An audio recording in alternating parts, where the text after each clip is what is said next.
systems, safe vehicles, and safe people. What I'm talking about is the emotional or GPS. Cleans out the debris in the teeth. Reports. Before its controversial coal mine, with the stunning Opera House, the majestic Harbour Bridge.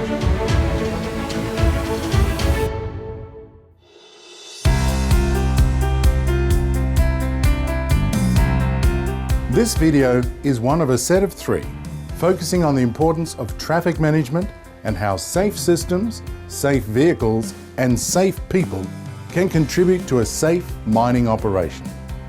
All mining operations feature a range of vehicles. These vary from large mining trucks to excavators and graders, light vehicles, and even golf carts used at a mining camp. Each vehicle forms part of a complex traffic management system. Human and organisational factors directly affect the systems, vehicles and co-workers that we rely on every day. A split-second lapse of concentration can write off more than just expensive equipment. The interaction of vehicles, people, present numerous safety hazards, resulting in serious incidents, including collisions, runaways, rollovers, and machines over the high wall.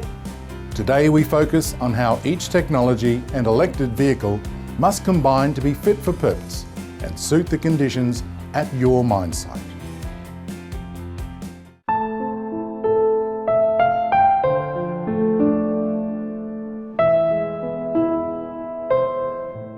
If you're over the age of 65, it's probably getting to that time.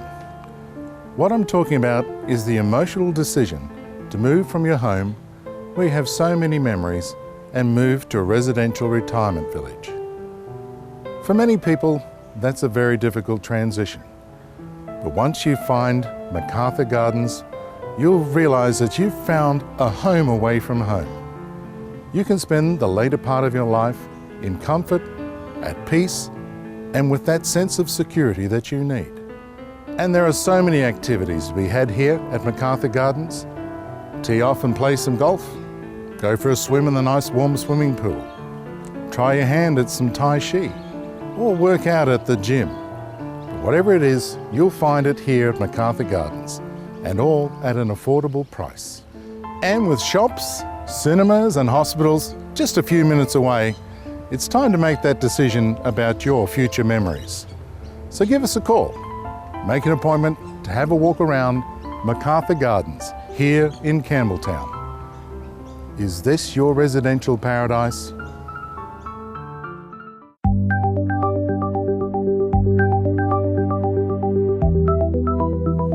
Welcome to A Brief History of Tech. Tonight's episode, we look back at one of the most enabling technologies of the 20th century, the Global Positioning System, or GPS.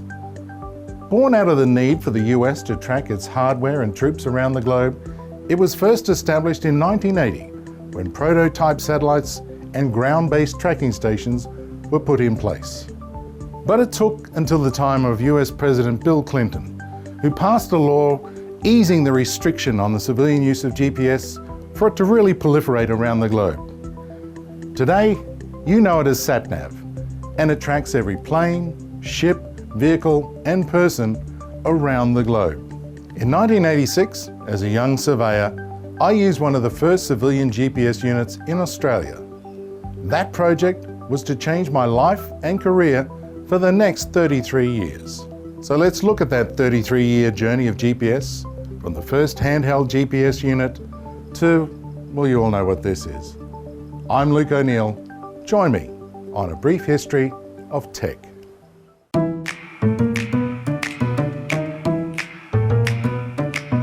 Toss the floss and flick the pick. Now there's a better way to keep plaque at bay and have healthy gums. It's the Sonicare air flosser. It pushes air and water up through this nozzle and cleans out the debris in the teeth. Simply turn the button on here and select single, double or triple pulses.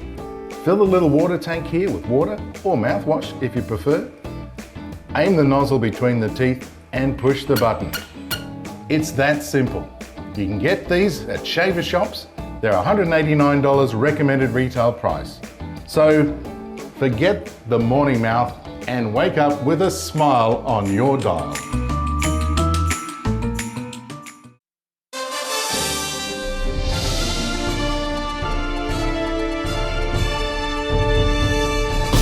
Good evening, this is Luke O'Neill with the news headlines. Queensland Premier Anastasia Palaszczuk has announced the deadline for Adani's final environmental reports before its controversial coal mine is given the green light.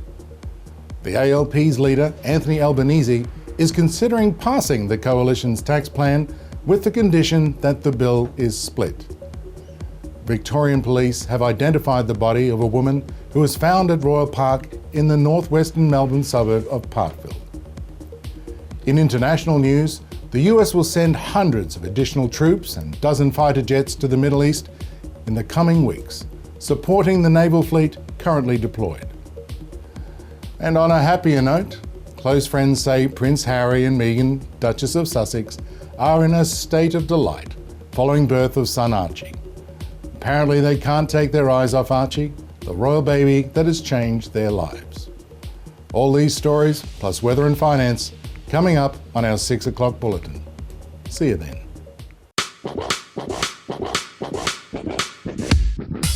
It's just gone 6 o'clock in Sydney and Vivid Sydney is up and running. The crowds are starting to build and really anticipating a great night with art, technology and commerce all harmonising together to bring music and light to the great city of Sydney. This has to be on the bucket list for the tourist, with the stunning Opera House, the majestic Harbour Bridge and the scenic city all lit up and immersed in light sculptures and music. It's nothing short of spectacular. And Vivid Live is back, doing what they do best, bringing those established artists, musicians that you like, and the emerging ones for electric performances at the Sydney Opera House, and exclusively for Vivid. So make it a Vivid Sydney, with lights, eats, drinks, all with the backdrop of the iconic Sydney Opera House and the Harbour Bridge.